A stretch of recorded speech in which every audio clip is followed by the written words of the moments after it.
dans nos méditations, dans nos lectures de la parole, dans notre culte et aussi dans nos travaux au service de Dieu, qu'il y ait continuellement en nous défiance et reniement du moi, aussi bien que confiance et attente à l'Esprit de Dieu pour être conduit par lui. L'âme qui attend ainsi de jour en jour et d'heure en heure que la lumière de Dieu lui indique son devoir recevra certainement lumière et direction. Si donc vous voulez être conduit par l'Esprit, renoncez jour après jour non seulement à votre volonté et à votre sagesse, mais à votre vie, à votre être tout entier. Le feu descendra du ciel et consumera le sacrifice.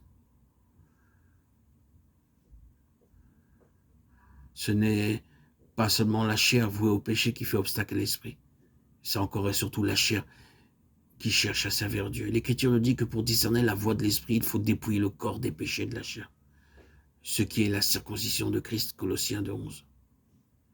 Cette direction de l'esprit est affaire de foi,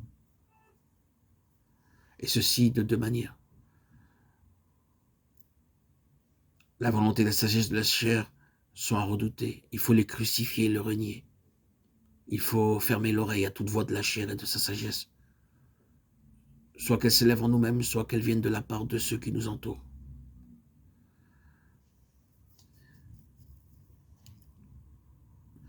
La lumière du Saint-Esprit commencera à nous éclairer quand nous apprendrons à dire avec confiance et avec foi et assurance, le Saint-Esprit est en moi. Et il fait là son œuvre. La présence de l'Esprit en nous est le couronnement de la rédemption. C'est là ce qu'il y a de plus spirituel et de plus impénétrable dans le mystère de la divinité.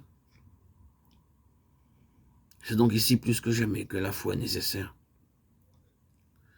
La foi, c'est la faculté que possède notre âme de reconnaître ce qui est invisible et divin, de recevoir l'impression de la présence de Dieu. Quand il s'approche, de saisir selon sa mesure ce que Dieu lui donne. Le Saint-Esprit nous communique la vie divine de la manière la plus intime. Nous n'avons pas à en juger parce que nous sentons ou comprenons, mais avec foi, nous devons simplement nous soumettre à Dieu, nous laissant accomplir ce qu'il a promis.